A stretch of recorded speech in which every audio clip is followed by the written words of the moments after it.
Hey, everybody. The only former U.S. Senator currently on tour has been extended. Our 15-city tour has now become our 30-city tour. And the new cities are Santa Cruz, California, Livermore, California, Bethlehem, PA, Tarrytown, New York, Burlington, Vermont, Portland, Maine, Huntington, New York, Glenside, Pennsylvania, Santa Barbara, California, Buffalo, New York, Toronto, Canada, Madison, Wisconsin, Royal Oak, Michigan, Boston, Mass, Red Bank, New Jersey. You can go to alfranken.com for all the information on how to get tickets. Hope to see you there. Hey, everybody. If you're a regular listener to this podcast, you know that occasionally I repeat one of my best conversations, one of the few that are any good at all. Now, we do at least 44 shows a year, and scientists tell us that means we have to repeat 8 podcasts. This week, Michael Harriot. Michael, I don't think he'd mind me saying this, is black. He's a senior writer for Root, which is either the oldest or most read online black newspaper, or both. Their slogan is, the blacker the content, the sweeter the truth. Michael and I talked about race, systemic racism, for example, which, of course, is systemic in this country. We talk about critical race theory, pretty serious stuff, but Michael's funny. He's really funny, and that's my sweet spot, serious and sometimes biting, but funny, and that's Michael Harriot. All right, Michael Harriot joins me. It is a great one, you know, for a change.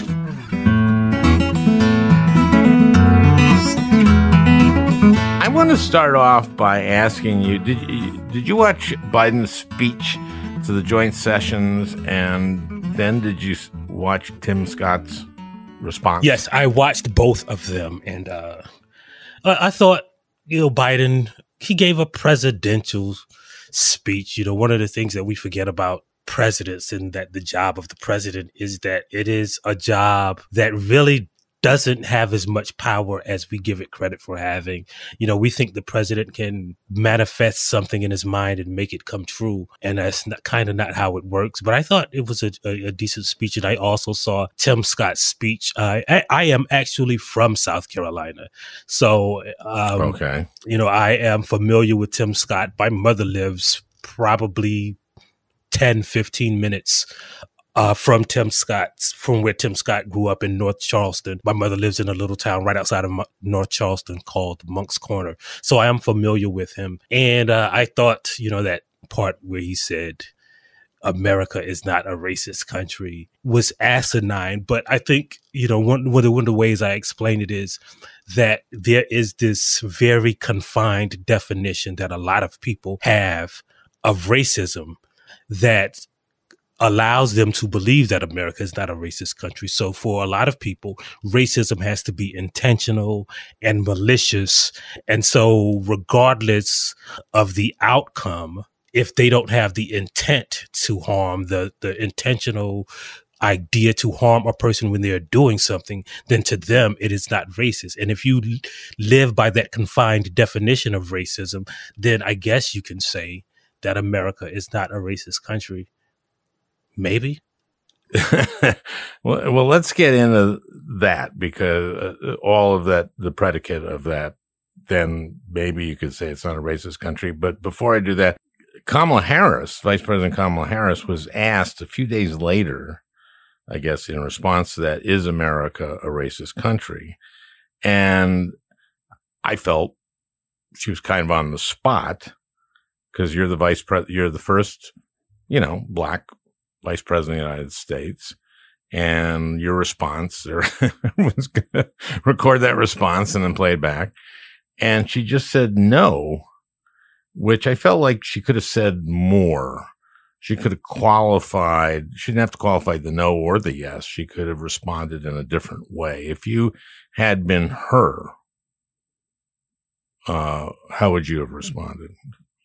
First, I would have said that the fact that you're asking me this question is kind of racist. First of all, like to ask me a question that is just something that another black guy said is weird, you know? Like, you're a black lady, so how do you feel about what another black guy said? That's a weird thing in itself. And I hadn't thought of it that way, but that's why you're here. Okay, that's really funny. Go ahead. And I probably would have answered it in the same way that I just said, right? Like, if you have this narrow definition of racism, then maybe you can think that America is not a racist country. Now, you, the person asking me this question, are asking me that question probably with that narrow definition. So to you, America is probably not a racist country.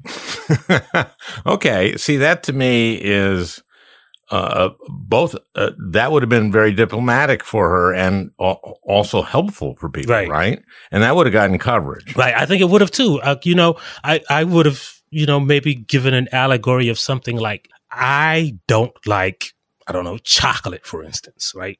But I know that most of the people in the country do like chocolate. So if you ask me if chocolate is a disgusting thing, a disgusting food, I would say no. I think it's a disgusting thing. But as a representative of the United States of chocolate eaters, I am giving an answer that for this organization that I represent, chocolate is not a disgusting thing. I think that now answer it not as if you're her and you've been asked it, but here's the thing. I mean, because I have, okay, for example, in the debates, Trump and Biden, I think it was in the debates, Trump was asked, is there systemic racism in this country? Or at least that term became an issue. And he would say no. And when I thought about it, I'd say, really? Okay. And I wanted to ask this question. When did it end then? Right. When did systemic racism end? What year? Was it 1964, the Civil Rights Bill? Well, no, because the 1965 Voting Rights Act. Was that it? When? What are you talking about? What? Can we get a little bit deeper than no? Right. Or you could say, well, for 72% of this country's life, from 1776 until the 1965 Voting Rights Act or the 1964 Civil Rights Act, this country lived under slavery or Jim Crow.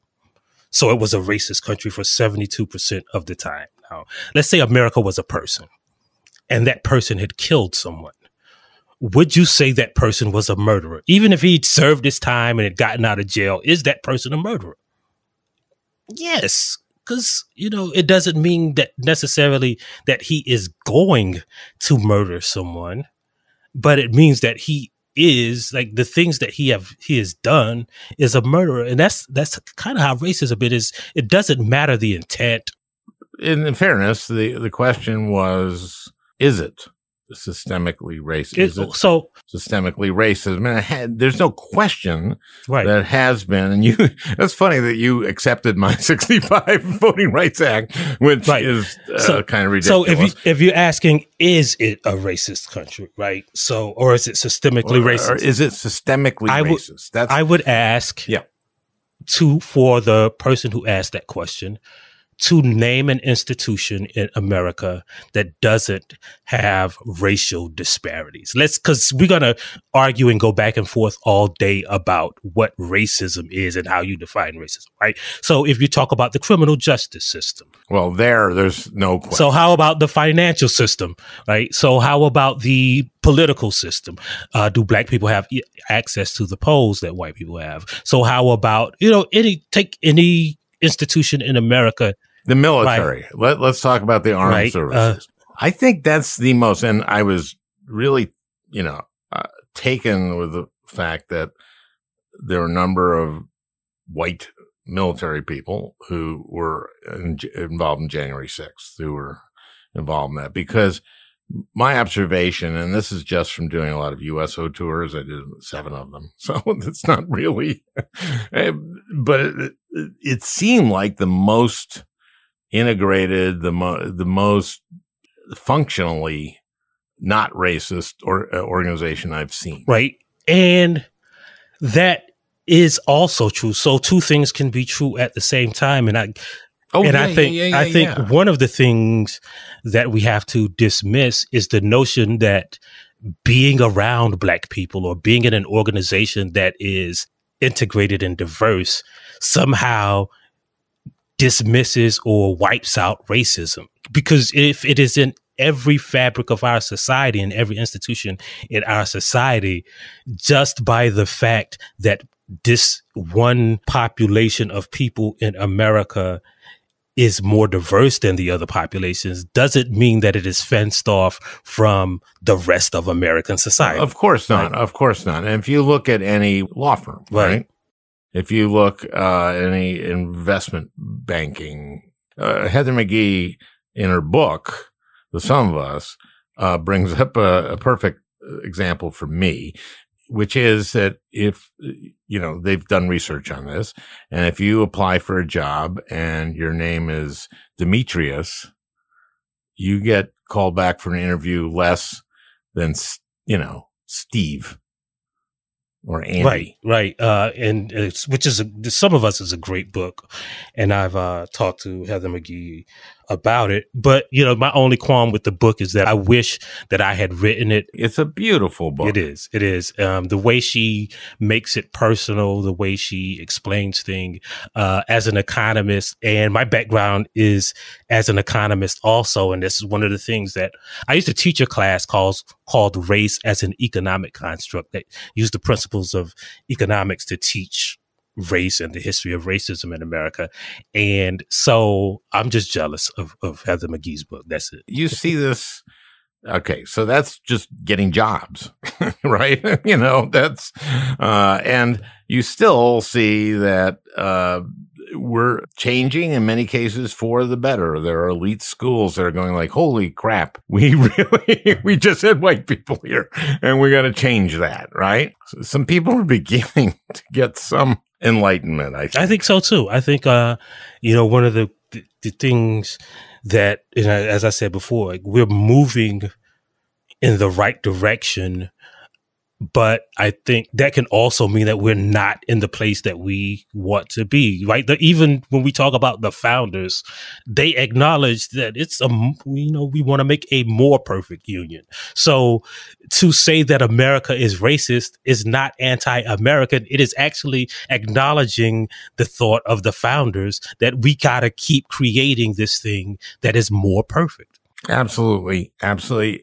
And to me, I would say if you had asked me, like, after Tim Scott said, America is not a racist country, my response to that would be, yeah, we're pretty racist. I mean, that would be my response. It'd be, I don't know how you're defining that, but, if you're talking about where do kids get their K through 12 education? Yeah. Right? That's about economics.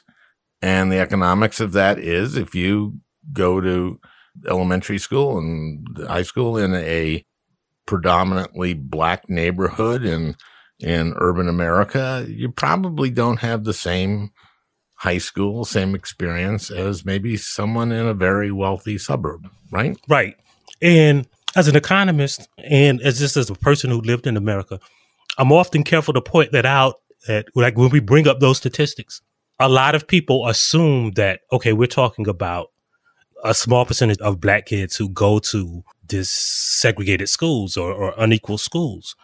And I have to point out that 60% of non-white children go to schools that are majority Black, right? So it's most Black people, most Hispanic people go to schools that are not as good as white schools. White schools get on average $2,666 per student more than a predominantly Black or Latino school district. And that's what we're talking about when you're saying they go to a predominantly Black school.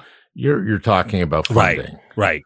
And you're also talking about the legacy of, look, the chances are that your parents went to graduate school, if you're in a school that's 60% Black, is lower than if you're in Chevy Chase, Maryland. Right. It just is. And, I remember, I was putting my grandson to bed. I was very fortunate during COVID to be sort of in the bubble with my two of my grandkids.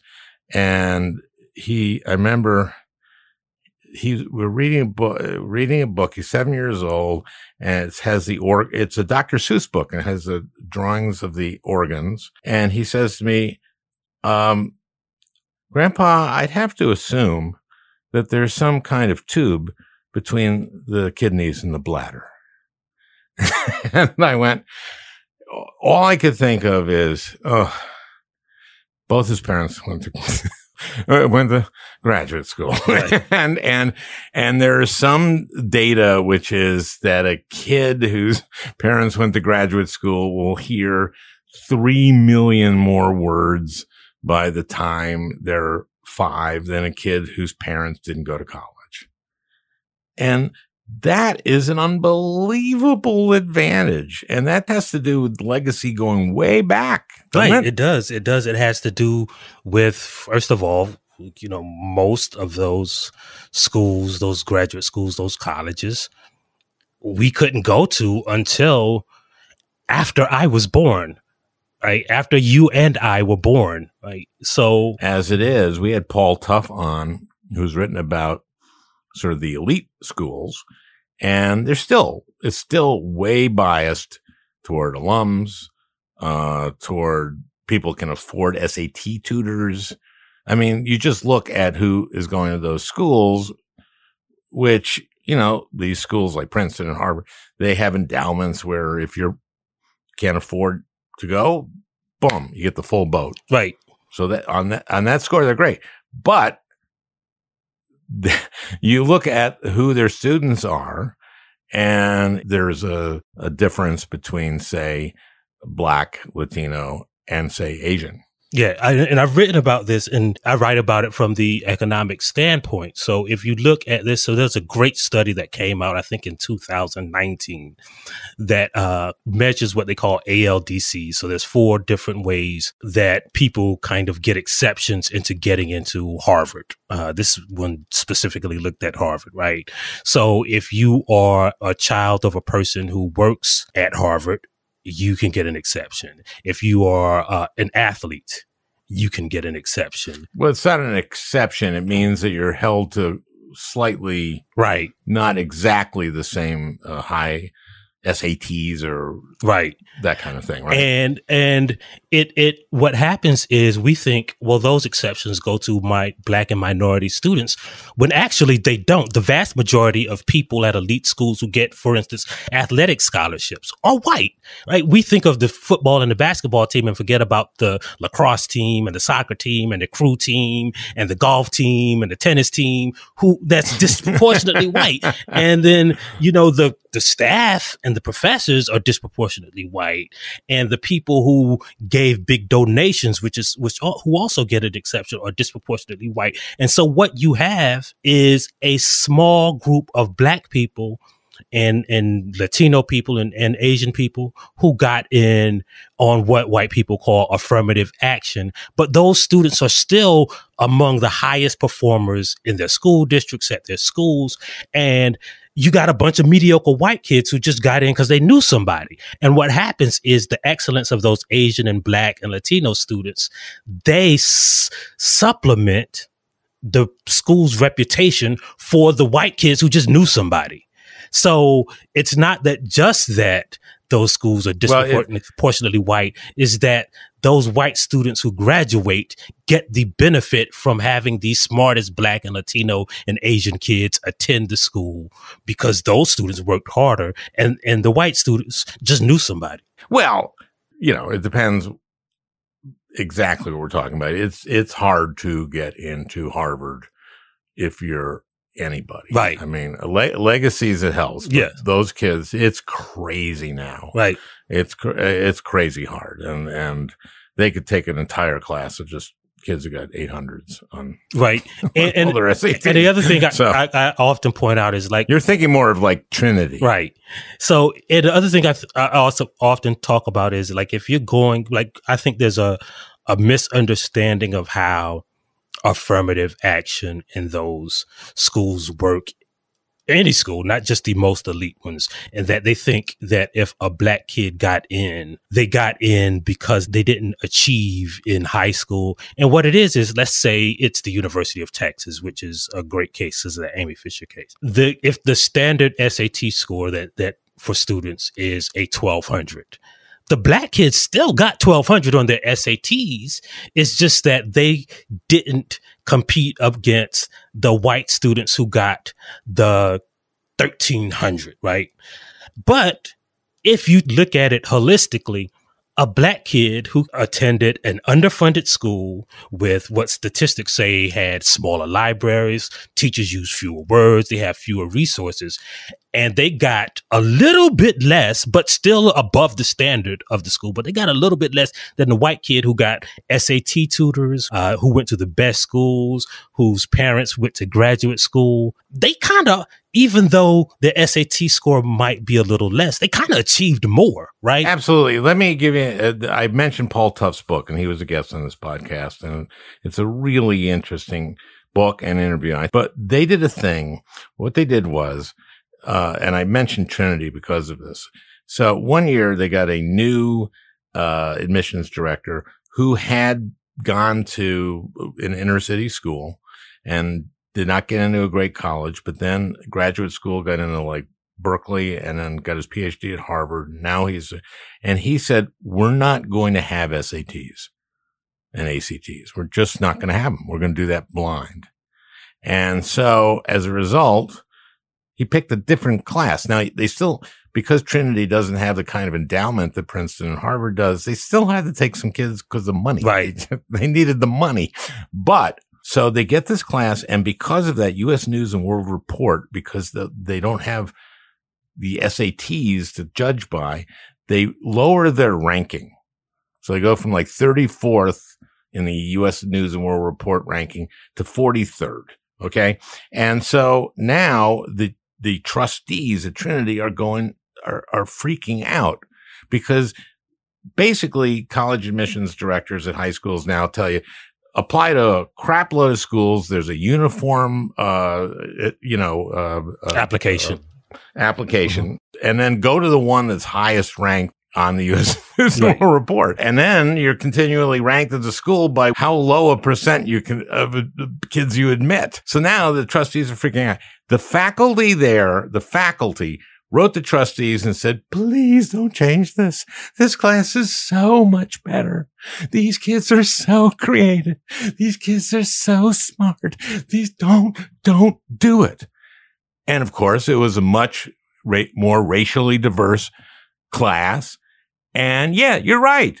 Yeah, a kid can get SAT training up the wazoo and raise his scores by 200 points. Big friggin' deal. Right. So it's and I know this is it's deep theoretical stuff, but it's the thing that theoretical physicists call like when we believe that the measuring of a thing affects the thing. Heisenberg. Right. That's the Heisenberg principle. Right. So because we know I did well on my SATs. Yeah. The SAT doesn't really measure anything except your parents' wealth and how good of a school you went to.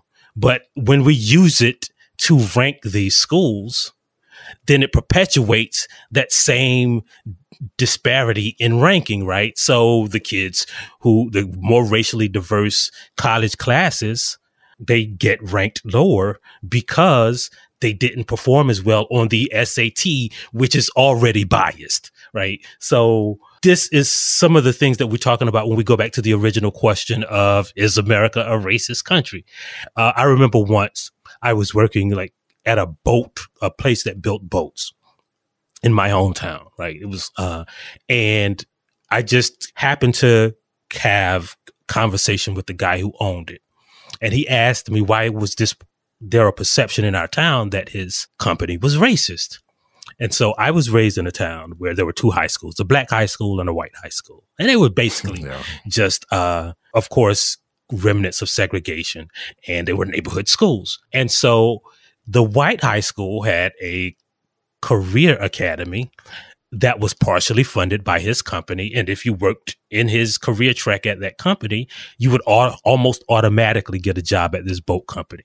The black school didn't have it. So his intention might not have been to give white kids a better chance to get employed at his company.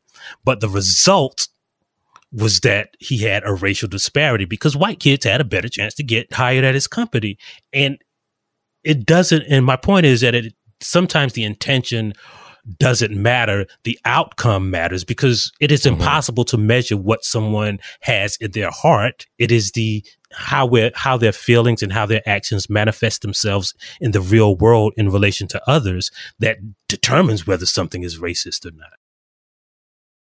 Now, when you said that to the guy, did he go, "Oh," and then he just go, "Oh, I get it." Yeah. Or, yeah. Okay. Good. Did he open a little? Did he open the same program? Yeah. So at the black school. So what he did is he halved his funding between the two schools, and now not only is it one of the most diverse companies in the area, but it jumped up in the standings on boat manufacturers. Now his boats are considered better because he's just had a more diverse group of employees.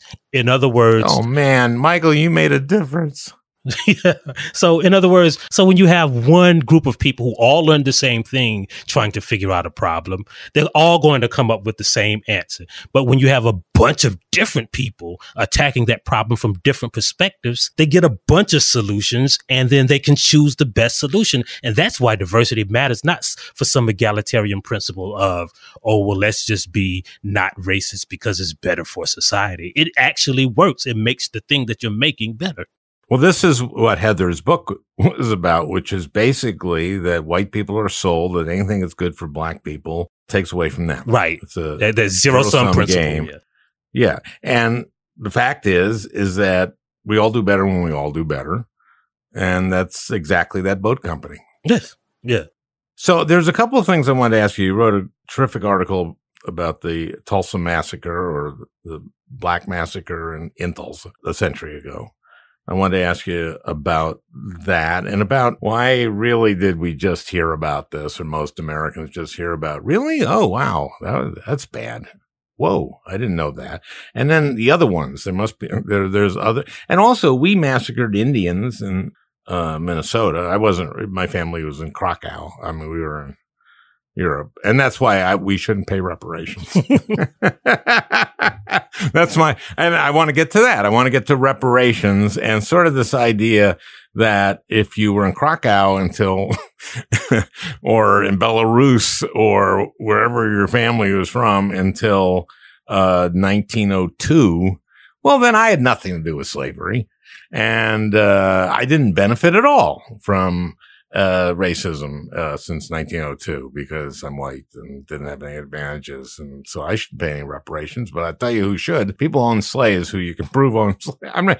I want to talk about that too. Right. So I guess we could start with Tulsa, right? And either way, and these massacres and kind of tie them together, right? So Tulsa is definitely not the worst one or the only one. Wow, it isn't the worst one? No, in 1920, the Thibodeau massacre was probably the worst one. But again, we're still discovering a lot of these massacres. So Thibodeau this was after the Civil War. It was sugarcane plantation in Thibodeau, Louisiana, right? So the black workers, mostly black workers who worked on these sugar plantations were trying to organize a union. And Of course, the plantation owners who had just come out of slavery were against it. So at a meeting for Black organizers, the paramilitary forces of what we would call Klansmen now, they had a bunch of different names in Louisiana: the White League, the League of the White Camellia. Well, they attacked these workers, and we kind of still don't know how many were killed, because they killed, the people weren't just from one town. So it wasn't like Tulsa in that, they burned a section of town. They just killed people. And then once the word got out in newspapers, more white supremacist groups started coming down and just started hunting people for like a week. So it was one of the biggest Black massacres in history. And so it lasted it went through the entire county. Some people say 300. Some people say as many as 1,000 were killed. The bodies were burned and buried in shallow graves. So we don't know how many people really died. And there are stories like this all over the country. Oscarville in Georgia, right outside of Atlanta, is one of my favorites. Well, not favorite, but is one of the craziest stories because there's a lake called Lake Lanier that has a bunch of resorts around it in Georgia. And every summer, a bunch of white people die drowning in that lake. And the legend is that there are the ghosts of Black people who are enacting their revenge, because years ago, Oscarville, Georgia was a majority Black town. They had this motor speedway, a bunch of Black businesses, kind of like Tulsa. And Black man was accused of raping a white woman. Her grandchildren say it was definitely a false accusation. And they slaughtered the Black people and ran the rest of them out of town. And then a couple of years later, they came up with this idea to flood this Black town by building a dam and providing Atlanta with hydroelectric power. So they basically flooded the town. And so under the town is still this intact entire Black city. And sometimes when there's a drought, you can see like the tops of smokestacks and the motor speedway peek up from the lake. Boy, that's eerie. Right. And that is The Shining. That is really, really worth making. I'm going to write that down. I'm going to make a movie. And it's interesting. There was 57 boating fatalities and 145 drownings between 1999 and 2018. So it's like, well, there you go. That's the movie. They still go swimming. That's Act 2. Like this big resort area, like 128 boating accidents in the last 3 years alone. There's this kind of legend there. Like, if you're Black, you know not to go swimming in Lake Lanier because. and so what's funny about it's always been this kind of Black legend. Maybe there's I would check out who owns the bars around there, because maybe there's like a lot of Black guys who own bars. Yeah. Just go, no, have another drink. Yeah. Yeah. And then right before you go swimming. And then get in your boat. Yeah. Or right before, or eat up. Yeah. So these kinds of stories like Tulsa, like the Thibodeau Massacre, are kind of well known because Black people pass these stories amongst each other. And these are the things that they don't teach in schools, right? And so these kinds of Black people are aware of not just these atrocities, but these kind of systemic issues that we were talking about earlier that are pervasive in American history. And that's why a lot of people, Black people, support reparations, because we kind of know more than white people about racism in America. And it's also important to point out that Black people don't think white people should pay reparations. They think America should pay reparations. So it's not like black people's taxes wouldn't be taken. It's just like the national deficit. All of us are responsible, even though we don't all benefit from the stuff that America did, or some of the debts that America owes. And one of the historical things, when we talk about Brown versus Board of Education, for instance, right? And this is one of the things that I'd like to point out about reparations. So let's forget about slavery. Let's take slavery off to the board. It was legal. It was constitutional. The Constitution ruled out, made slavery illegal. So let's take slavery off the board. And let's talk about from 1865 until now, right? When black people were working, were paying taxes. And for most of that period, we couldn't attend the same schools. We just talked about how even when we could attend schools, black schools were underfunded. So we were, in essence, paying to educate white children, to make America better for white people. When you talk about the New Deal, that came out of Americans' taxes after black people were freed from slavery. And our money was used to build an entire white middle class. Yeah, actually, a lot of people don't think about this or realize it, that there were a lot of concessions made to get white Southern votes for the New Deal. Like, who would not get Social Security, right? Right. Who wouldn't get Social Security? We can go into the history of redlining when, banks were forbidden from giving loans on homes that weren't in white neighborhoods. And so all of that money, all those black people's taxes went to white people. And so reparations, in a sense, could not just be for slavery, but for the money that black people invested in America and didn't get a return. If America was a stock, we bought those stocks and white people got the dividends. And again, black people aren't asking white people to pay for those, because if you came from Krakow, as you said, in 1902, you still got to attend a good white school in a white neighborhood that may have, that's why my argument before kind of falls apart. Right. So every white person benefited from the labor and the taxes of all the black people. And all black people are saying in the reparations argument is that, hey, we don't want something special. We want the things that our parents and our grandparents didn't get, because a lot of the people who are just middle class people now benefited from their grandparents and their parents' labor and from black people's labor, and black people didn't have that opportunity. Okay, now do you think there's been a lot of writing lately about what happened in 2016 and how when Obama got elected and got reelected, we kind of went like, "Whew, it's over. Racism is done." Phew. and then we saw that, oh my goodness, there's a backlash. Wow. And that's Trump. And this country now is just crazy, and the Republican Party has just become mad. The crazy mad. So when will we have a serious discussion?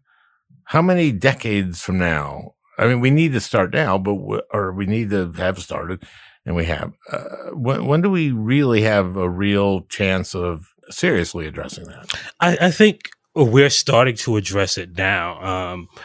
One of the things is that the reparations movement is not new. It started after the Civil War. When we look at the discussions in Congress, the group from which people were selected to address that congressional subcommittee in COBRA was around since the 60s, right? Callie Guy House started the Mutual Benefit Fund, which was trying to give reparations for ex-slaves, what she called pensions for ex-slaves. No, what year? 1860s? In the 1860s, right? Okay. Until she was jailed for mail fraud, because that's what always happens. So I think we just have to keep talking about it, just as we did with the civil rights movement, right? We didn't start talking about civil rights and then it all of a sudden happened. It snowballed into a thing where it was unignorable, and then we had to do something about it. So I think to keep the conversation going is actually doing something in the hopes that one day we will reach the conclusion that, hey, man, we got to just fix these wealth disparities in Black and brown communities. Yeah, maybe we should take the value of 40 acres and a mule and just compound it with compound interest. Yeah. It's valuable. Is that a formula? Well, so I have a different formula, but my formula is not exclusive. I'm willing to accept whatever formula someone comes up with, but I think like addressing those disparities, can go. My mother, actually, and when I mentioned that place, Monk's Corner, so there are people in the surrounding areas of Charleston who actually got their 40 acres and a mule and kind of still live on them. My mother lives on a 40 acre and a mule plot right now as we're talking. Has it been subdivided? Well, it's been subdivided amongst the family, but the entire family, like my sister's husband's entire family, and they, you build a house here. And so some of those places still exist. Must be nice. Yeah, it is. That's what we say in Minnesota, by the way. Right. That's the passive aggressive thing you say. Must be nice. Right. So when I think about that, right, it's not an abstract idea. I don't have to look at, for instance, a white family whose grandmother built the house. And then when they were, 80 years old, they passed it down to their grandchildren, or their parents might have taken out a loan against the house's value to send them to college. And then that child got to get out of college with no debt, right? So those are the things that you can look at to see how this wealth disparity expands throughout generations because of the things that we did years ago. And I can see them specifically because, I have nieces and nephews who like have houses and who are educated, who don't have student loans because they got the benefit of something that happened 150 years ago. Yep. And of course, in Tulsa, the Greenwood section of Tulsa, it was called the Black Wall Street, and it had these businesses that were thriving and was a prosperous community. I think most of my listeners have now heard about the Tulsa Massacre. You wrote a terrific article about it. But that wealth wasn't compounded. That was lost. Right. And Tulsa is an egregious case, but it's also important to point out that Tulsa wasn't the only community like that, right? Tulsa, during the time where it was thriving, was probably the least known of these, what we call Black Wall Streets. There's Black Wall Street in Durham, North Carolina, in the Haiti community of Durham, North Carolina, in Richmond, Virginia, in Boley, Oklahoma. A bunch of them were in Oklahoma just because Oklahoma kind of started as a state where Black people ran to, thinking that there was going to be an all Black state. So really? Some of those weren't dismantled by massacres, but they were all dismantled. Like they drive, like one of the easiest ways to do it, and you see this throughout history, was just to put a freeway or a highway through the Black community. Right. Well, we did that. Yeah, Minnesota. Yeah. And dispossess them of their land. And so, that happened in Richmond. That happened in Durham, in the Hayti district. The Hayti district in Durham was probably the most successful of them. And it was also where the first sit-in took place. So Tulsa was by no means like this extraordinary case. I think Black people know about it because of the egregious massacre. And, it was something that was commonly known among Black people even before, years. Like there's a rapper called The Game whose record label was called Black Wall Street, and nobody ever asked them because like all the Black people knew what it meant. And then we just, America as a whole just kind of start paying attention a couple years ago or this year. I want to ask you about critical race theory and what's taught in schools and what's being resisted by, the usual suspects. Right. And the 1619 curriculum and those things. Right. So let's start with critical race theory. So there's this misunderstanding. It's always important to point out that the 1619 Project isn't critical race theory.